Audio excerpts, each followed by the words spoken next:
the imperial court of the Valtheran Empire was gathered for what had become an increasingly awkward ritual. The formal presentation of Princess Lyra Nethara as eligible for marriage, an event repeated annually for the past 5 years with diminishing attendance and growing social discomfort. Princess Lyra was the Empress's only child, heir to the throne, and by all traditional measures should have been one of the most desirable marriage prospects in the empire.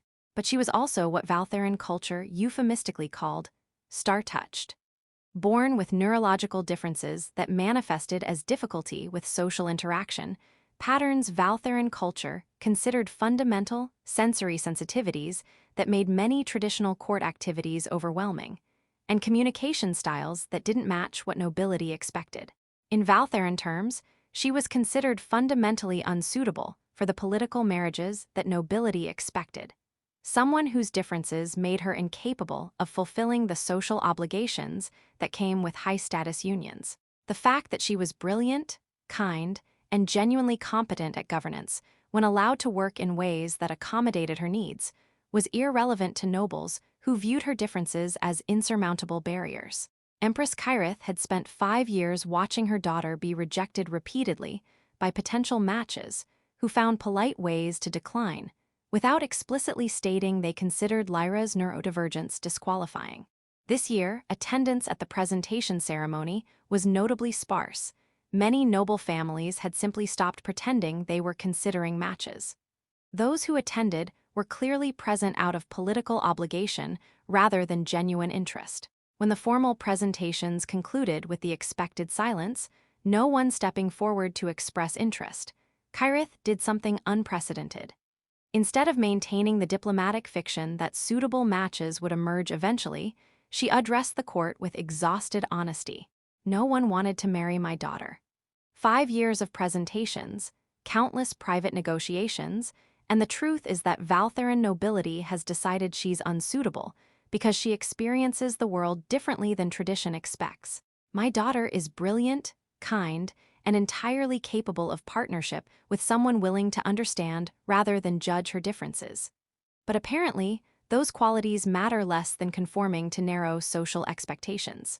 The court was stunned into uncomfortable silence. The Empress had just publicly acknowledged what everyone knew, but no one was supposed to say directly. Among the attendees was Lieutenant Marcus Webb, a human diplomatic liaison whose presence was more about maintaining human visibility at major imperial events than any expectation that humans would be considered appropriate matches for Valtheran royalty.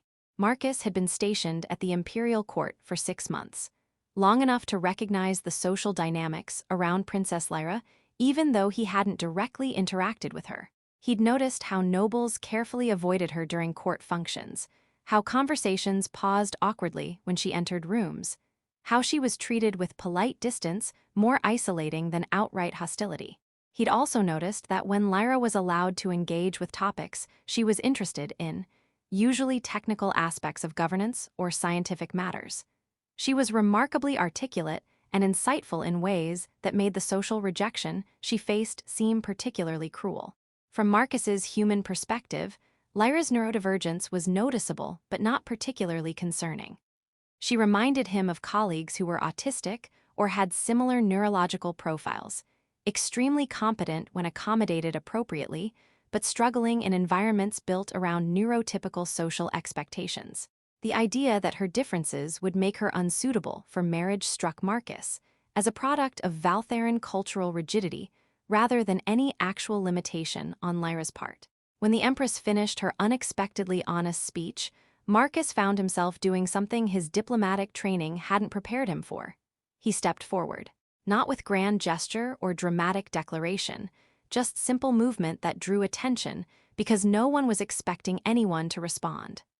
"Your Majesty," Marcus said, maintaining appropriate formal address while very aware that everyone was now staring at him.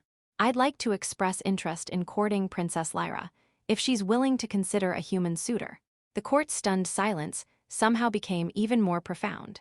Marcus had just volunteered for something Valtheran nobility with centuries of political standing had been rejecting for 5 years. And he'd done it as a human, a species most Valtheran nobles considered politically insignificant and culturally unsuitable for royal marriages. The Empress looked at Marcus with an expression that cycled through surprise, skepticism about whether he understood what he was offering, and something that might be cautious hope. Lieutenant Webb, you're aware that courting my daughter would involve navigating not just cross-cultural differences between humans and Valtheran, but also her specific needs and communication styles that Valtheran nobility has found challenging. I'm aware that Princess Lyra experiences social interaction and sensory input differently than neurotypical Valtheran, Marcus responded carefully. From human perspective, that's not particularly unusual or concerning. We have individuals with similar neurological profiles who are valued members of our society and who form successful partnerships when their needs are understood and accommodated. He paused, then continued. I've observed the princess during court functions. She seems intelligent, principled, and entirely capable of meaningful relationship with someone willing to engage with her, as she is rather than expecting her to conform to narrow social scripts. I'm also aware that I'm human, which means I don't carry the same cultural assumptions about appropriate, social behavior that seem to be creating barriers for Valtheran suitors. What your nobility considers disqualifying differences, I consider normal human variation that requires accommodation rather than judgment. The Empress studied Marcus with focused attention. And if I were to permit you to court my daughter, you understand you'd be committing to learning her specific needs, to accommodating sensory sensitivities and communication differences, to building partnership that looks different from traditional Valtheran marriage. Your Majesty, I'm a human trying to navigate Valtheran court culture. My entire existence here is about adapting to differences and learning to communicate across neurological and cultural gaps. Courting someone who experiences the world differently than typical Valtheran would be, honestly, probably easier than courting someone who expects me to naturally understand all the unspoken Valtheran social rules I'm constantly worried about violating. There was a sound from the nobles that might have been shocked amusement at Marcus's blunt honesty. The Empress's expression shifted into something that was definitely amusement.